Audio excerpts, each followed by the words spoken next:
2026 সালেও ভারতের কিছু গ্রামে একজন নারীকে শুধু কুসংস্কারের কারণে ডাইনি বলে অত্যাচার করা হয়, কখনো মারধর, কখনো গ্রাম ছাড়া, কখনো মৃত্যু।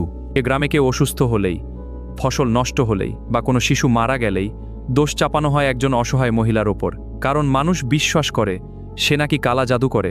এই কুসংস্কারের নামে অনেক নারীর চুল কেটে দেওয়া হয়, মারধর করা হয়, গ্রাম থেকে তাড়িয়ে দেওয়া হয়, এমনকি জীবন্ত পুড়িয়েও হত্যা করা হয়।